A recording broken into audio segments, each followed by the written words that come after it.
minutito, paso de las 7:30 de la tarde y le damos la bienvenida a Omar Plaini, secretario general del gremio de canillitas, que tuvo la amabilidad de venir in situ al nuevo estudio de El Destape Sin Fin. Omar, un gustazo conocerte en persona. ¿Cómo estás? Muy bien, gracias a ustedes por la invitación. El gusto es mío, el honor es mío estar en un estudio tan maravilloso como este y este nuevo desafío que asume El Destape, al cual felicito y realmente es extraordinario, uno se queda admirado, el agradecido soy yo. Está muy lindo. ¿Sabés que hace un rato charlábamos, ¿no? Cómo en general uno mira al empresariado, constructor de grandes medios de comunicación, aquellos que están siempre del otro lado, ¿no? En general, como que faltan un poco de estas construcciones acá, y no sé, por ahí porque yo soy parte, pero es necesario. Sí, es necesario aquellas 1000 voces que hablaba Néstor Kirchner. Me parece que allí está la clave del objetivo y el logro que ustedes tienen, más en un momento como este, donde creo que esa ley de medios de servicios audiovisuales que hemos militado todos y todas los que estamos en el campo nacional y popular, vinculado a la comunicación, a la difusión y a la información, nos sentimos un poco frustrados cuando, por decreto del expresidente Macri, el corazón de esa ley fue violentado.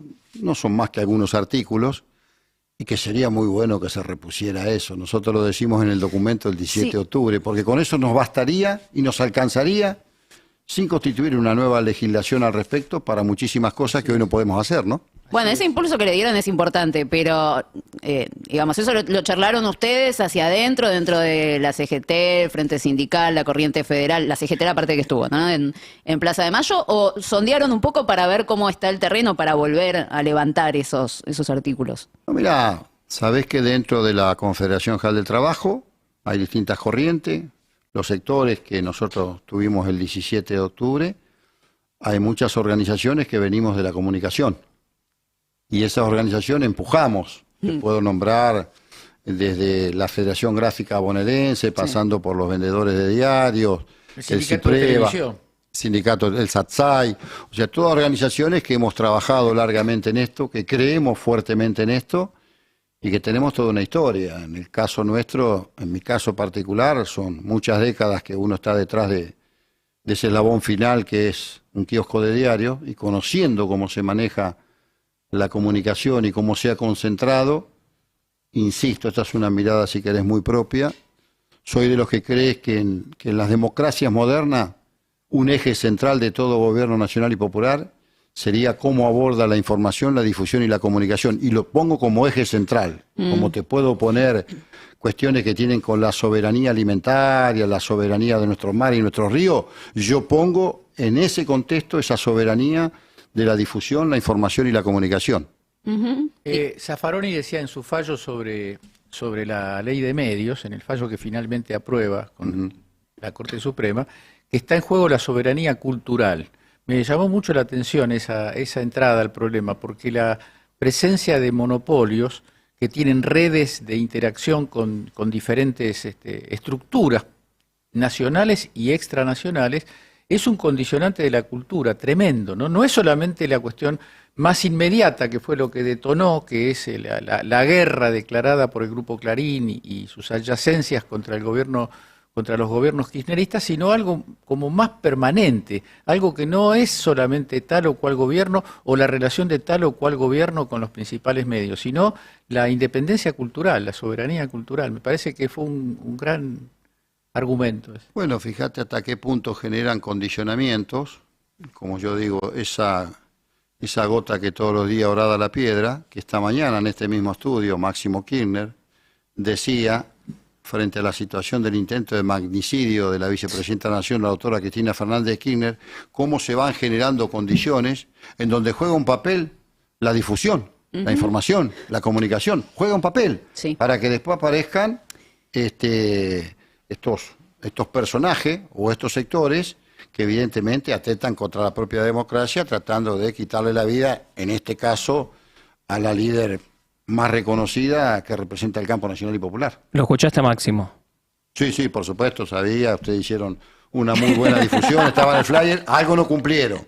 ¿Qué? Porque yo, como todo canllita, me levanto temprano, pero dijeron 8:30 y empezaron después de las 9, pero no importa. Me tomé una pava de mate más. Le diste ventaja. ¿A quién culpamos? Navarro. Seguro, Es el obvio. principal responsable, Todo Roberto Navarro. Bueno, lo escuchaste a Máximo, te decía. La frase del día fue el que dice que cree que Cristina no va a ser candidato. Hablamos del hijo y bueno, el líder de la cámpora. También, pero además dijo algo piola, digo, noticiable, si existe esa palabra, que el peronismo hoy no tiene candidatos. ¿Vos compartís esa visión? A ver, varias cosas. Creo que todo está en debate y en discusión. Ahora, siempre está lo que uno cree y después lo que pasa. Son dos cuestiones. Más allá, obviamente, que estamos hablando nada más ni nada menos que Máximo Kirchner, que es el hijo de la vicepresidenta de la Nación. Pero después hay un pueblo que quiere.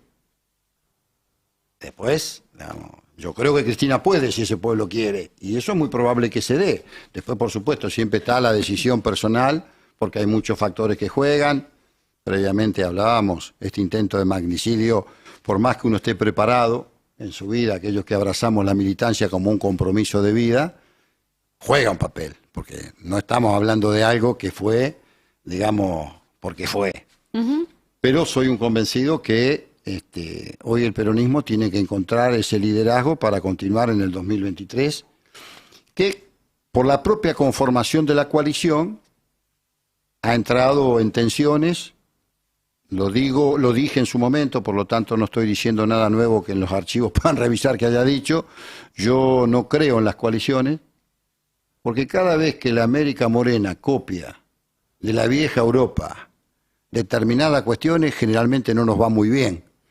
Digo porque somos de copiar demasiado, y estas coaliciones que nacieron en la vieja Europa, Alemania, Italia, España, Grecia, Francia, no han dado tampoco el resultado esperado, siendo que allí son sistemas parlamentarios. Claro, más favorables. Sí, Y el otro aquí día... somos sistemas presidencialistas, ¿no? Así que esperar que esto aquí no tuviera inconveniente, para mí era muy obvio que iba a tener inconveniente. Ahora bien, tendremos que ver cómo resolvemos, porque si no podemos institucionalizar la coalición, después del 2023 o a partir del 2023 tenemos que buscar algún mecanismo superador. Sí, Esta es mi mirada, obviamente. ¿Sigue vigente eso de que con Cristina no alcance y sin Cristina no se puede? ¿O está terminado eso? Yo creo que, dice el paisano, los pingos se ven en la cancha. Tal vez nosotros no probamos eso. Habría que verlo. Hoy sigue siendo claramente y por lejos, primero una estadista. Y sobran los dedos en la mano para encontrar estadistas. En segundo lugar, la líder con más fortaleza desde el punto de vista, si querés ponerlo en términos electorales. Después lo podemos poner en el otro sentido, ¿no? Del estadista propiamente. Pero creo que eso se puede corroborar, obviamente, frente a un acto eleccionario. Hoy Máximo planteaba, se remontó, ¿no?, a la candidatura de Scioli, y él dijo, palabras más, palabras menos, nuestro candidato en aquel entonces, como que no profundizó en el concepto de ser kirchnerista, en las políticas públicas que caracterizaron al kirchnerismo, hasta que fue necesario porque estaba el momento del balotaje. Y ahí, como que, digamos, fue más a fondo, ¿no? Y ahí se abre un poco el debate, lo mencionó 2 o 3 veces, pero ahí se abre un poco el debate, y me parece que empieza a ser también filosóficamente lo que se plantea para el año que viene, que es, ¿qué es lo que está buscando la gente? Profundizar un modelo que por ahí le habla más que nada a ese votante núcleo duro que vos tenés, o está buscando esa tercera vía de supuesta moderación, diálogo, apertura, de echarlo con todos, ¿no? Porque parecía como que la crítica era un poco eso, para parecernos a Horacio Rodríguez Larreta. La verdad que no tiene mucho sentido. Por ahí hay que profundizar para diferenciarnos un poco más. ¿Vos cómo ves esa disputa? Yo no termino de entender cuál es la estrategia acertada. A ver, Carla. Decía Néstor Kirchner, cuando nos dicen kirchneristas nos bajan el precio. Y aquellos que venimos, como en mi caso, de esa generación diezmada, como también definía Néstor, lo que se retoma a comienzo de este siglo son las mejores prácticas de un gobierno peronista que fue mediado del siglo pasado. De hecho, se produce el golpe porque en ese momento lo que planteaba el peronismo era una tercera posición frente a lo que acontecía después de la Segunda Guerra Mundial y de los acuerdos que se hicieron, Poyalta y demás. Entonces creo que lo que está planteando Máximo es que al no retomar esas mejores políticas que determinó ese peronismo y que lo implementa Néstor Kirchner primero y Cristina Fernández de Kirchner después, y que no alcanzó, está claro, es lo que no se hizo en ese contexto con el candidato. Vos acordate que la discusión era el proyecto Mm, y se decía que se obviaba al candidato. sí. Bueno, tendríamos que hacer un análisis muy profundo, cuáles fueron las políticas, pero está claro que el mejor peronismo es aquel que ha tratado de resolver un capitalismo organizado. En ese contexto, un capitalismo organizado es un Estado con capacidad de planificación y de regulación. Y se puede poner en discusión eso, porque hay quienes dicen, bueno, pero esos son algunos escalones de la escalera. Bueno, quizá vos querés subirla toda, como decía Néstor, bueno, tenés que ya trascender estas cuestiones del capitalismo organizado o ir a otro modelo o a otras definiciones que son mucho más profundas y que habría que mirar el contexto mundial. Pero creo que lo que Máximo plantea es eso, y eso es lo que está en discusión hoy en nuestra coalición. Quienes planteamos que no alcanza con un Estado que articule solamente, que es lo que ha intentado nuestro gobierno a partir de esta coalición, y esa articulación, después los grandes factores de poder, porque como dice bien la vicepresidenta de la Nación, tener el gobierno es tener una porción del poder, los núcleos concentrados, como puede ser el núcleo Sojero, AEA, la Cámara de Empresas Americanas, la Asociación de Bancos, después te empujan y te determinan ello. Entonces, frente a eso, evidentemente, si el Estado no juega un rol mucho más preponderante, te quedás, como dijo creo que Máximo, y nos quedamos a mitad de camino, ¿verdad? Sí. Creo que dijo algo así. Bueno, Dijo eso. y esto creo que es lo que nos está pasando. Da la impresión, Omar, que la aparición pública de Macri con el libro y con una cantidad de consignas, podríamos decir, muy sinceras, a diferencia de lo que hizo en el año 2015, está llevando la política argentina a un lugar de definiciones, de radicalidades, porque nosotros durante estos años hemos tenido un discurso público, la primera persona es una manera que uso, pero el presidente, los principales funcionarios del gobierno, han hecho predominar un estilo muy contemporizador, muy moderado, y ha ocurrido, pandemia de por medio, crisis de por medio, la emergencia de una derecha que habla sin tapujos de un proyecto a todo o nada. Entonces yo creo, y por eso me entusiasma esto que vos decís, te pregunto cómo ves la viabilidad de eso. Me encanta la idea de la candidatura de Cristina, porque es frente a la derecha que expone su proyecto sin ningún tipo de tapujos y sin ningún tipo de ocultamientos, una radicalidad como la que ordena el acto del 17 de octubre, el documento del acto del 17 de octubre, que yo creo, no sé qué opinas vos, está en la tradición de Huerta Grande, de la Falda, de la CGT, de los grandes programas del movimiento obrero y de la política del peronismo y de los sectores populares. Me parece que poner esa plataforma de base me parece que nos va a ayudar mucho a desenredar este asunto.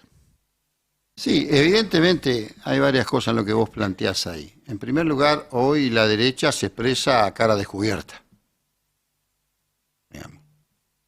Así como se expresó con la genocida cívica dictadura militar, Así es. de barrer con todo lo nacional y popular, hoy en términos económicos, en una democracia consolidada, lo que no hemos podido resolver es la macroeconomía, es uno de los déficits que tenemos del 83 para acá, lo hacen a cara descubierta. Porque también hay una tendencia internacional. Siempre la política tiene un carácter internacional, luego regional y por último en tu país de origen. Creo que esa es la verdadera política. De hecho lo estamos viendo lo que está pasando ahora en Italia o bueno en Inglaterra, que ahora quien va todavía está mucho más a la derecha de esta mujer que acaba de estar 40 días, 45 días, el empresario que va ahora. Entonces creo que frente a eso yo no creo en los caminos del medio. Y ahí, digo, tal vez tendremos que animarnos a algo que magistralmente alguna vez lo definió Octavio Paz, ese premio Nobel de Literatura, ese gran latinoamericano, que decía, toda victoria es relativa y toda derrota es transitoria. Ojalá nosotros fuéramos capaces de interpretar eso, que la lucha es permanente. Así es. Y decíamos en los 70, es popular y es prolongada. Si entendemos eso, no hay que tener miedo a un resultado electoral. Lo que hay que profundizar es cada vez más organización popular. Y ese tal vez sea uno de los problemas que hoy tiene el movimiento de los trabajadores argentinos, donde nosotros, a falta de un programa, a falta de creer en la posibilidad misma de nosotros y dentro de, digamos, la mayoría de la dirigencia sindical se expresa a través del peronismo, porque en realidad fue Juan Perón que resignificó el rol del sindicalismo y nos dio un protagonismo político que previamente al peronismo no teníamos. Me parece que allí radica también algunas dificultades, porque nosotros mismos tenemos 3 secretarios generales en la CGT, la central mayoritaria obviamente, abrumadoramente mayoritaria, hay 224 organizaciones de carácter nacional allí adentro, y esto es que tenemos un proceso de crisis de la unidad de concepción. ¿Por qué? Porque creo que no hay un programa de la clase obrera, o la clase trabajadora hoy, porque es mucho más amplio, tenemos que hablar de la informalidad, de las distintas formas del trabajo, y creo que eso nos lleva a esta crisis, que me parece que estamos viviendo un proceso de crisis y creo que hay un cambio de época que todavía no terminamos de interpretar. Esta es mi apreciación. ¿Cómo te imaginas a la CGT en 2024? 24. ¿Por qué Bien 2024? Después de las elecciones de diciembre de 2023. Y dependerá también de cómo salgan. las Creí por elecciones. este mandato termina en 2025. Mirá, yo creo que ha sido siempre así, por lo menos de la recuperación de la democracia para acá. Hay organizaciones sindicales que por historia tienen un desarrollo de confrontación propio de un profundo sentido de pertenencia de clase. Y hay otras, a través de los dirigentes obviamente, que prefieren más la negociación, la articulación, y creo que eso da una perspectiva de esa crisis que nosotros tenemos que resolver. Y a mí me parece interesante que volvamos a tener lo que nosotros hemos esbozado el 17 de octubre, ¿no? De alguna manera, un programa de la clase trabajadora que permita generar esa sinergia con una expresión del campo nacional y popular como gobierno que trascienda el tiempo. Por eso digo, no hay que tenerle miedo a una derrota si es que nosotros somos capaces de acumular poder popular. ¿Para qué? Para modificar la correlación de fuerza que hoy tenemos. Y de esto creo que se trata, y este es el desafío que tenemos aquellos que militamos. O sea, el 2023, una derrota del peronismo, pues una derrota transitoria, como citando a Octavio Paz. Primero tendríamos que continuar, este es el objetivo, Sí. continuar, porque si hay algo que los trabajadores y las trabajadoras nunca perdimos, la esperanza. Y yo estoy convencido, como tantísimos compañeros y compañeras, que eso es posible, totalmente posible, porque además, fíjate la paradoja que se da, la dualidad. Se llenan los restaurantes, pero se llenan los comedores populares. Ha habido, primero, un rebote después de la pandemia y la economía, pero además un crecimiento. De hecho, lo vemos, solamente por mirar la ruta, lo que transita, pero tenemos esta situación de un trabajo de no buena calidad, una informalidad muy grande que hay que definir con políticas profundas. Por eso digo, hay que acumular más poder popular. Y para eso, ¿qué necesitamos? Claramente definir el liderazgo. Si eso no se define, porque la América Morena no la vamos a cambiar nosotros de la noche a la mañana o por arte de vivir lo que. Claramente está cruzada horizontal y verticalmente por fuerte liderazgo. Vos mencionabas que ustedes el 17 presentaron un programa ahí en la Plaza de Mayo. En paralelo estuvo el otro acto de la otra parte de la CGT en Obras Sanitarias, donde presentaron un espacio político para disputar lugar en las listas. Se conoció la semana pasada esta reunión de ese sector de la CGT con dirigentes del movimiento Evita. Se armó ahí un cruce en redes sociales entre la Cámpora y el Evita, etcétera. ¿Qué opinas de esos movimientos, no? Programa por un lado y claramente estar pensando ya en disputar espacios en las listas por el otro, ¿no? Mira, están en todo su derecho, pero si vos revisás archivos, y en esto perdoname que hable en primera persona, no me gusta, hace muchos años que vengo diciendo que entre la dirigencia política y la dirigencia sindical hay una deuda que nunca saldamos, que es la derrota de 1983. Así es. Él me ha escuchado más de una vez decir que nos hicieron responsables de aquella derrota y nos acusaron de los mariscales de la derrota, valga la redundancia en aquel momento, cuando las 62 organizaciones eran una herramienta política del movimiento sindical argentino. Después hubo descalificaciones mucho más profundas aún. Nunca saldamos esa dificultad, porque quien te habla cree profundamente que el peronismo es una estrategia de poder de la clase trabajadora. Entonces he dicho en más de una oportunidad que tengo un sueño, que lo he compartido más de una vez, que alguna vez lo dijo, pero no en su totalidad. Y mereció una contestación un 17 de octubre del 2010 en la cancha de River, Hugo Moyano, cuando él dijo que soñaba que un trabajador... Bueno, yo he dicho siempre que sueño que algún día surja de las entrañas del movimiento sindical, un hombre o una mujer que pueda conducir los destinos de la nación argentina. ¿Por qué? Porque eso ya sucedió. Con Lech Walesa en Polonia, con Lula en Brasil, un obrero metalúrgico con 6º grado, y con Evo Morales en Bolivia. Ahora, esta aspiración que tengo no quiere decir que sea en forma inmediata. Para eso, el movimiento sindical primero debe hacer una profunda autocrítica y si tiene la voluntad de realizar eso. ¿Por qué? Porque a diferencia de estos otros países que existe, por acá pasó el peronismo. Y el que resignifica el rol de la clase trabajadora es Juan Perón. No olvidemos que él, cuando llega al Departamento Nacional de Trabajo, cuando a él le preguntaban por qué él hablaba con los anarquistas, con los sindicalistas, con los socialistas y con los comunistas en el término del desarrollo de ellos, porque no había nacido el peronismo. Esto es así, tan real como eso. Por eso digo que me parece que tienen todo el derecho los compañeros, pero yo vengo hablando hace mucho tiempo de eso. Ahora, en un contexto como este, me parece que hablar de candidatura hoy, cuando nosotros no definimos siquiera un programa y qué estamos pensando post-2023 y dónde es el liderazgo que nos permita la continuidad, porque de esto estoy convencido. Nosotros vamos a necesitar varios gobiernos para poder modificar la correlación de fuerza, llevar adelante políticas que no excluyan y deje afuera a nadie, porque este capitalismo como conocemos hoy, especulativo, salvaje, atroz en todo lo que realiza, deja fuera y no incluye millones, cientos de millones de seres humanos en el planeta. Esta es la realidad que nosotros tenemos y nosotros no estamos ajenos de ese planeta. Y de hecho, la pandemia demostró la insolidaridad de ese capitalismo, porque hubo que acudir a todos los estados-nación para resolver un tema que tenía que ver con la vida o no de cada uno de nosotros y nosotras que habitamos este planeta. Te llevo al tema ganancias, que se creció mucho en estos últimos días.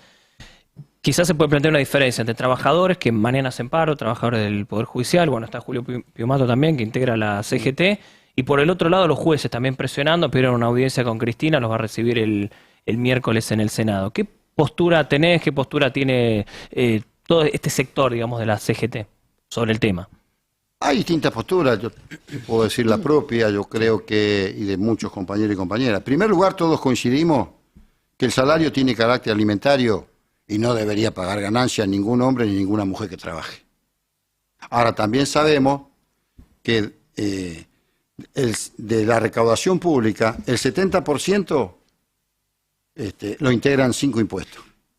37% el IVA, 27% el aporte de ganancias, el 8,5% el tema financiero, 4,5%, perdón, y tenés ahí los derechos de exportación e importación que son el 15%. Entonces uno se pregunta, ¿de qué se queja el núcleo sojero? Si el trabajador paga IVA, paga ganancia, que después quedás como aquellos que tienen la posibilidad de tener un buen salario, queda como la aristocracia sindical. Pero la realidad es que a mí me parece bien que los jueces paguen y no estoy de acuerdo que paguen los trabajadores del área judicial, los hombres y las mujeres que trabajan. Pero los jueces deberían pagar porque no ganan 300.000 pesos, ganan largamente varios salarios de esa naturaleza. Entonces sería bueno que aportaran, que bueno, ya vemos cómo están accionando, hoy se reunieron con la Corte Suprema, tengo entendido, ¿no? La sí, asociación. aparte se nota durante todo el día de hoy que hay una especie de encabalgamiento con los derechos de los laburantes del gremio, ¿no? Es decir, es una cierta utilización de las cuestiones sindicales de los laburantes de la justicia como para llevar agua al molino de la cúpula, digamos, ¿no? Me parece que algo de eso se está viendo. Yo no puedo discutir el tema de impuesto a las ganancias para los trabajadores, pero sí lo voy a discutir para los jueces en el volumen de sus ingresos, y porque además no es el espíritu de la Constitución que ellos tratan de utilizar, ¿no? Es decir, la idea de la independencia del Poder Judicial asegurada porque no dependen de los flujos dinerarios del Poder Ejecutivo. Ese no es el sentido del impuesto a las ganancias. Yo creo que ahí hay una utilización fraudulenta. Además, allá hay una ley que los nuevos jueces y fiscales vienen aportando, ¿no? Sí. En todo caso, quedaría un sector privilegiado. Claro, pues no fue retroactivo, era los que ingresaban a partir de determinado año empezaban a pagar. Así es, claro. Sí, así fue. ¿Vos crees todo que lo los jueces conviene. están usando a los trabajadores como una especie de brazo armado para no pagar ganancias, para presionar? Cuando los patronos no trataron de utilizar a sus trabajadores. Claro. Siempre va en la misma línea de estas grandes Habría corporaciones. que despegar esos dos aspectos, en el discurso y eventualmente en la ley. Una cosa son personas que ganan sueldos muy por encima, altamente por encima de Claro. cualquier gremio, y otra cosa son la gente que discute año a año, como ahora se está discutiendo varias veces por año por la situación inflacionaria. No se puede homologar dos situaciones tan distintas como esa. No sé qué opinás vos sobre eso. El laburante de la justicia con el juez. No, yo, digamos, de ninguna manera se puede comparar eso. Uno es un laburante, el otro ni siquiera va a elecciones. Claro, Entonces digo, claro. a ver, me parece a mí que ahí está muy claro. En el contexto que estamos viviendo, que alguien que cobra 1 millón, 2 millones de pesos, no aporte ganancia y que un trabajador, una trabajadora, solamente por percibir 330.000 pesos, como si hoy fuera eso una fortuna. Así es. Estamos hablando de que hoy, para no ser pobre... En la ciudad necesita una familia tipo casi 200.000. Bueno, a eso te estoy hablando. Lo básico, ¿no? Sí, Para no y, ser y cuando incorporás para ser clase alquiler, media. que generalmente no se incorpora, ya te fuiste a otro número. Entonces digo, me parece que lo mismo que podían hacer para colaborar en esta situación es aportar. Te pregunto por la frase de Kelly Olmos de la semana pasada, que lo llamó, sé de tu cercanía con Pablo Moyano, bueno, y Ajá. de su militancia juntos, que lo llamó insolidario el sindicato de camioneros por estar pidiendo un 131%. También, bueno, salió Pablo al otro día a contestarle fuerte. ¿Qué opina Omar Plaini del tema? Te diría que una frase de don Larralde, don José Larralde, un hombre que admiro, que cumplió Sí. 85 años estos días. 85 tiene A ver. Larralde. No me arrime leña, que ya tengo la mía. Pero bueno. No, mirá, yo creo que tienen todo el derecho, una actividad, en este caso los compañeros del sindicato o la Federación de Camioneros, de reclamar lo que ellos consideran justo. Porque en definitiva, nosotros somos la consecuencia, no la causa. La causa es la inflación. Bueno, la responsabilidad es frenar la inflación, los formadores de precios. Y sé que no todas las actividades, porque las asimetrías salariales son muy grandes, aún entre trabajadores registrados, por distintas razones. Podés tomar por la característica de la actividad o por otras razones, pero lo real es el problema de la inflación. Si nosotros no habláramos de estos niveles de inflación, no estaríamos discutiendo las consecuencias. Entonces, ¿para qué nació el peronismo? Para resolver las causas, no las consecuencias. Y este es el problema que tenemos hoy. Nosotros tenemos que resolver las causas. Y hay una causa que genera inflación, que nosotros no podemos controlar, y allí es donde juega el rol del Estado. Ahí es donde digo, si vos no tenés un Estado que tenga capacidad de regular, de intervenir en el proceso del comercio exterior, de las vías navegables, digamos, todavía estamos con la ley de entidades financieras de Alfredo Martínez de Hoz. Así es. No nos alcanzó en el periodo 2003-2015, pero eso hay que discutirlo. En la medida que determinan ellos, vamos a terminar discutiendo las consecuencias. Entonces, ¿en qué vamos a terminar? Lo que te hace la derecha. Vos sos responsable porque sos pobre, porque no entendiste la meritocracia. Es una atrocidad. Y si sos laburante y conseguís un buen convenio, sos insolidario porque no pensás en lo que... Ese argumento realmente es muy... Es que es muy fuerte, muy duro. Feo, muy malo. Porque después terminás como que hay una aristocracia sindical frente a otros. No, no es así. Somos todos laburantes. En buena hora fíjate el tema de los aceiteros. Yo veo cuando el compañero Daniel Jofra, un extraordinario compañero, discute su convenio. Claro, ellos tienen salarios muy importantes si vos lo comparás con otros actores de actividad. Pero no te olvides que la actividad de ella, los patronos, comercializan en dólares y a ellos les pagan en pesos.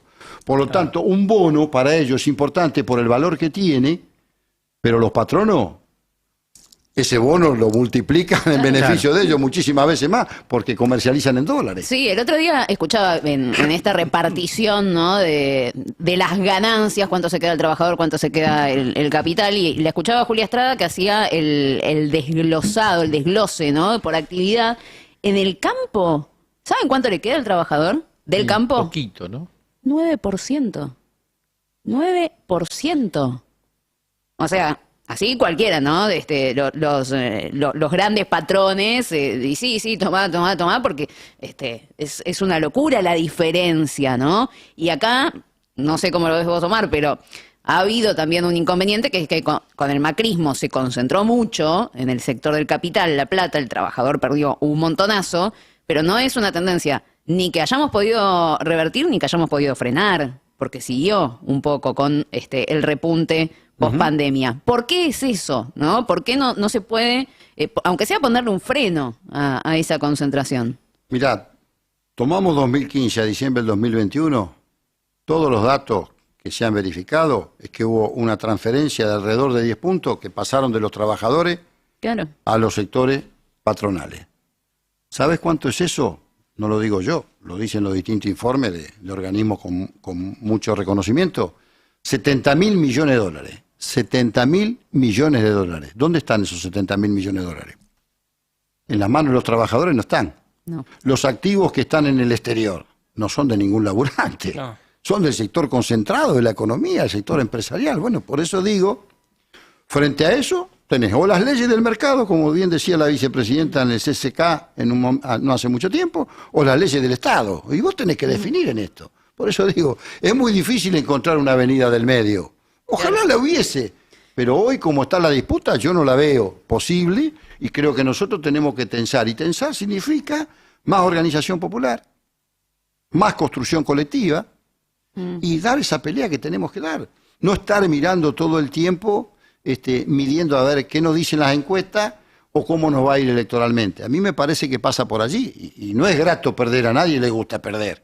No, obvio. Pero claramente nosotros tenemos que pensar en una Argentina para los próximos 30, 40 años. Si seguimos pensando ahí cortito y la mirada ahí nomás, me parece que no vamos a poder resolver cuestiones que, no sé si nuestra generación lo va a ver,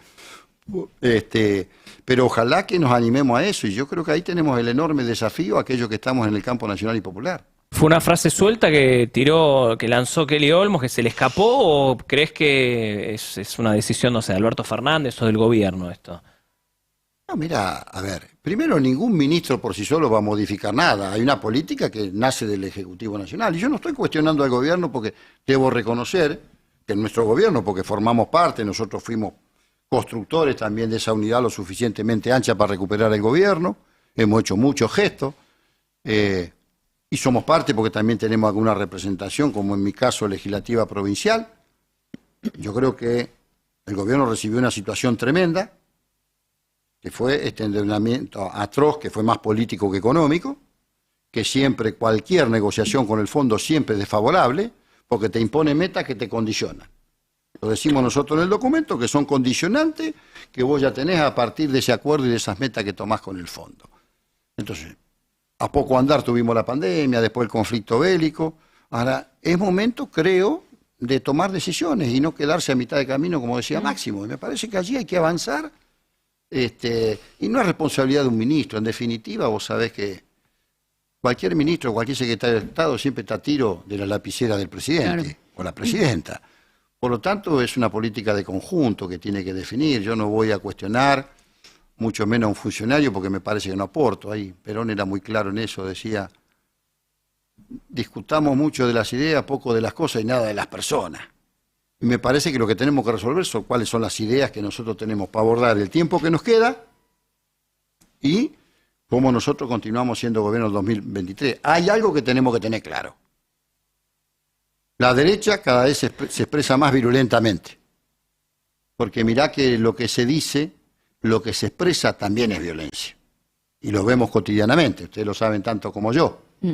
Y esa derecha dice claramente que hay que terminar con algo que ha sido un freno en la Argentina a partir del advenimiento a mediados del siglo pasado del peronismo, que es esa fortaleza y esa resignificación que logró, como bien definía Perón, a la organización sindical. Él decía, la organización sindical es como la familia, de carácter permanente. Y por eso vienen la derecha. Así es. Claro. Más allá de quién conduzca la organización, viene por la institución sindical, porque para ellos la mejor institución sindical es la más debilitada o la que no existe. Por eso, en la América Morena, el nivel y la tasa de sindicalización argentina, aún con la informalidad y todo lo que se dice, sigue siendo casi del 40%. Cuando el promedio en la América Morena, incluyo allí a los propios Estados Unidos, al gendarme, es del 8%. Y esto es una fortaleza enorme que Argentina está entre los países. Cuando vos salís de Argentina, si hay un sector reconocido es la Organización Sindical Argentina, más allá de los nombres, insisto. Claro, ellos cuando encuentran alguna debilidad en algún compañero o en alguna compañera nuestro, lo explotan al máximo, olvídate. Pero esto es lo que hay que tener en cuenta, por eso digo siempre, es preferible decenas de contradicciones entre nosotros, pero no solo una certeza de la derecha. Una certeza de la derecha es prácticamente barrer con todas las conquistas y todos los derechos que hemos logrado a través de todo este tiempo. Estamos conversando acá en el piso del Destape Sin Fin con Omar Plaini, que tuvo la amabilidad de venir a nuestra inauguración. ¿Cómo resuelve el Frente de Todos, Omar? ¿Cómo se hace, no? Ya pensando el año que viene, ¿vamos a hacer internas entre todos los que se quieran presentar? ¿Vamos a llegar a una lista de unidad? Vos decías que no creías mucho en este tema de las coaliciones, que mostró sus fallas en Europa, mostró sus fallas acá también en la Argentina. Por lo tanto, ¿cómo haces, no? Porque una coalición, en caso de seguir, tiene esas diversidades también. Mira, está la discusión de las PASO, que es un instrumento que está por ley, o también las propias internas de los partidos. Yo soy una persona, un compañero que vengo de aquellos esquemas de las plataformas de los grandes partidos o de los frentes, pero acepto la realidad y el mundo tiene su dinámica.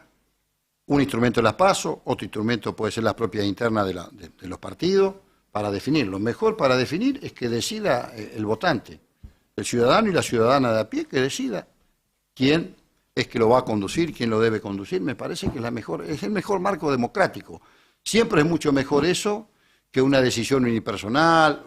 Ahora, eso es lo que está en debate hoy y lo que creo que hay que resolver.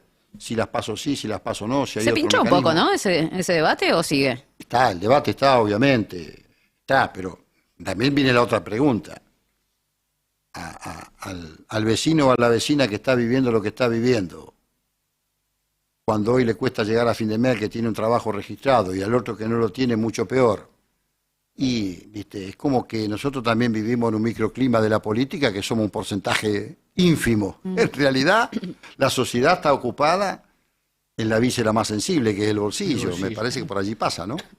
Si no fuera Cristina la candidata, ¿no? Decide ella, no quiero ser candidata. ¿Vos tenés algún nombre que te guste? Sacándola a Cristina. No, yo creo, ¿Dos? yo creo en las políticas, sí, estoy convencido, lo dije siempre. Cristina Fernández de Kirchner hoy es quien lidera el campo nacional y popular por muchísimas razones, no solamente por la capacidad que tiene de representación ante un acto eleccionario, sino porque te lo diría en dos palabras. Cuando Cristina se expresa, se manifiesta o ella difunde algo, ordena pasiones y razones.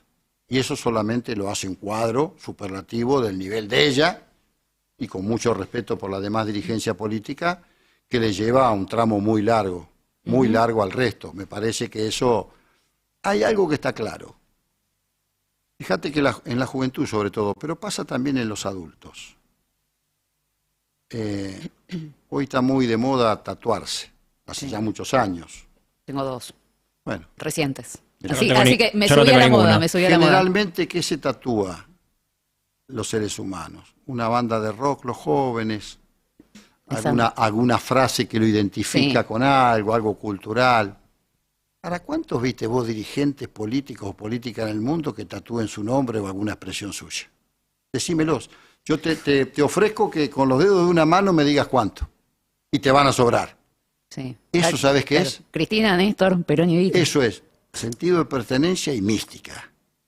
Y hay algo que trasciende la ideología y la política, que es el sentimiento. Y contra ese sentimiento no se puede. Omar, muchísimas gracias por haber venido a visitarnos hoy. Esperemos que te guste el estudio y te esperamos cuando quieras.